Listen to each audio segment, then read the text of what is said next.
Well, last night, Brian and Scott and I had dinner at the Pine Tree Supper Club. I imagine most of you have been there. If you haven't, you should go. The food was outstanding. Really, really good. And when we finished, Brian and I came back to Treehaven, and I dropped him off at his residence, and I went down to my cabin with the plan of sitting by the fireplace and reading, something I don't get to do very much. Turns out that I didn't get much read because I spent the rest of the evening reliving my childhood in Camden, Arkansas, about 70 miles north of the Louisiana state line. The little house that I grew up in, 2 doors down, was where the pavement, asphalt ended and the dirt road started. And then there were what we referred to as the woods. And I was either in the woods or on my bike somewhere. My buddies and I would spend time down there building tree houses or building forts, or sometimes we would find an old safety pin that we would straighten out a bit and tie a string to it and sneak in the house and get a little piece of bacon. I don't know what we thought we were going to do with that bacon, but it was the only bait we could find. And we would fish in this little creek. We never caught anything, of course, but that didn't matter because we were out there doing something in the woods. And that was so meaningful to me as a young boy growing up. In the summer, I would take a gallon bucket down to the woods and I'd pick wild blackberries and wild plums and take them home, and my dad would make preserves. I still remember as a 10-year-old how satisfying it was to do something to contribute to my family, because I could go out to the woods and collect that fruit and bring it home. It's really hard to overemphasize the impact those experiences have on a young boy or a young girl. My mom and I left there when I was 15 and moved to the big city of St. Joseph, Missouri, 78,000 people. It was quite a transition for an old southern boy. And a few years later, I got to go back and visit the home where I grew up in, and I went down and crawled, literally had to get down on my hands and knees and crawl into under the house. And there was a pit down there where my dad used to store his, he was a house painter, and that's where he stored some of his equipment. And I looked up on the floor joist. As an adult, you'd have to bend over at the waist to get in there. And on the floor joist, hanging on 2 nails, was a stick. But it wasn't a stick to me. It was my first stick gun, shaped like a rifle, I thought, with a bayonet, even better. And if you visit my home today in Plover, Wisconsin, you'll see it on top of the gun rack. That holds my 28 gauge shotgun my dad gave me when I was 12 years old. I tell you all that for this reason: never underestimate the impact you can have on a young person by having them in a place like Treehaven, where you can experience the outdoors, experience the nature, and understand and appreciate the earth that we've all inherited. That is so, so, so important. If you've spent your career helping young people understand all of this, or if you're a volunteer and in some way have helped introduce young people, and now I would say seniors as well, get reintroduced. So I'm advocating for that generation these days. If you've done that, just know that you've been doing the Lord's work. This is how important I think these experiences are. And that's what this property represents. That's what Treehaven represents. We think of it as training professionals, and it does that very well. But think about what those professionals are going to go do and what impact those professionals are going to have. We've had over 6,000 of our students pass through Treehaven in some fashion, over 6,000 since 1985 when the summer program first started. The hands-on experiences that these students get here is unmatched. I'm a big believer in hands-on learning. As a junior faculty member, I ran the largest internship program at my university in South Georgia. I know how important this is. And the impact that Treehaven has had on the university, and particularly on the College of Natural Resources, is, oh my gosh, really important. It represents what the university strives to do on an ongoing basis, embracing the Wisconsin idea, partnering for thriving communities, and committing to student success. Now, we sum up our mission in just 2 words at the university: student success. Treehaven has become the cornerstone of the College of Natural Resources.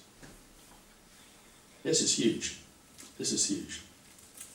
We now have the largest, and I believe, and I think we can prove, the best College of Natural Resources in the country.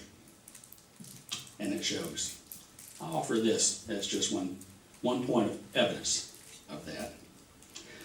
About 3 years ago, Mr. Kennedy and Mr. Groney, friends, and who've done a lot for naturalists in the country, decided that they would each write a check for $1 million. So together, $2 million from these 2 gentlemen to endow a faculty chair in the College of Natural Resources. But what most people don't know is that Mr. Kennedy and Mr. Groney did not go to school at UW-Stevens Point. They had never been on the campus of our university. What would cause somebody to write a check for $1 million for a place they've never even seen? I'll tell you. It's the hard work of our faculty and our staff and our administration, and the reputation that has been built for our College of Natural Resources for the last 40 years. And this property, Treehaven, has been a big, big part of that. This should give you some idea of how widespread the reputation of our faculty and our staff and our students and our alums that come from Treehaven have over the last 40 years. It's amazing. It's absolutely amazing. In a minute, I'm going to ask Biff to come up here. But before I do, I want to look back just a little bit more to 1979. 40 years ago, we're celebrating today, when Biff's mom and stepfather, Dorothy and Dory, as her friends all knew her, and Jack, made this generous gift of over 900 acres, this property where we are today. But the family didn't stop with gifting the property. They helped build the compound. They helped provide scholarships. They helped provide programming.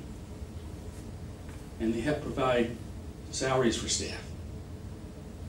This family has always looked for ways to say yes rather than reasons to say no.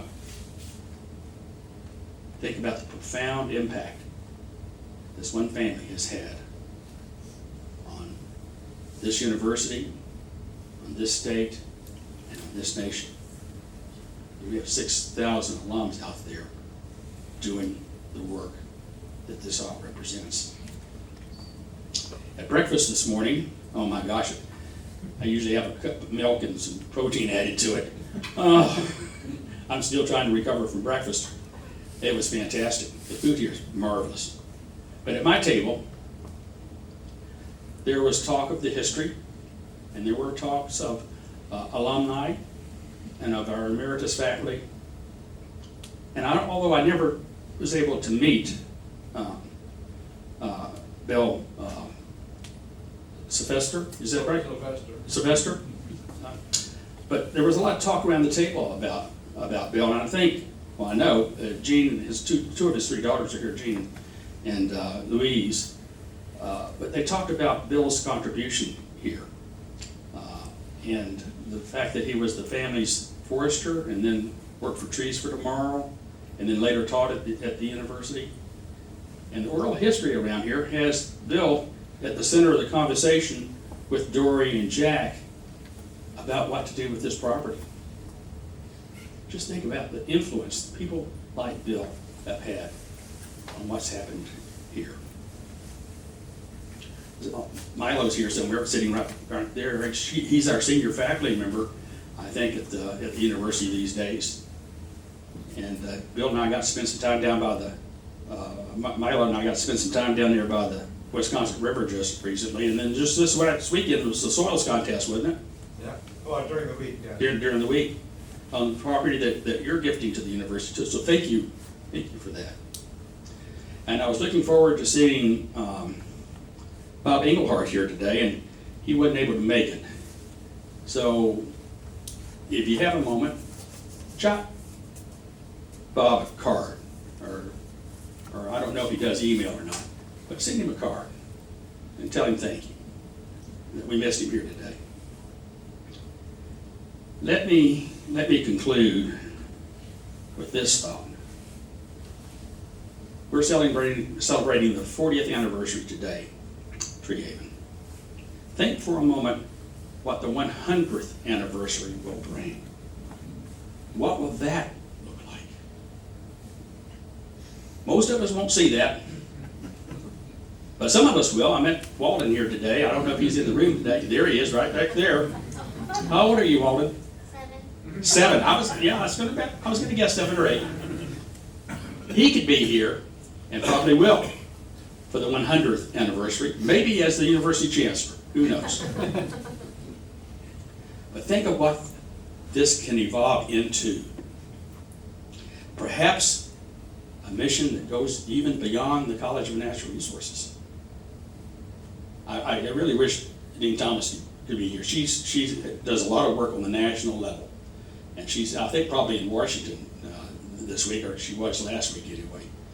But I'd love to tease her about what was the conversation that might occur on the 100th anniversary of Treehaven. And people saying, yeah, I think back in the day they used to be part of CNR, didn't they?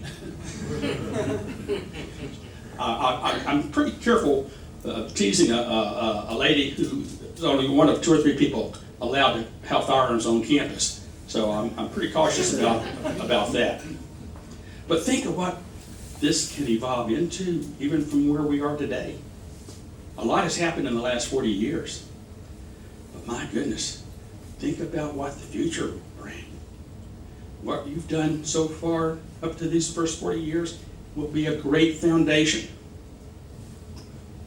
Let's take it to the next level, as they say.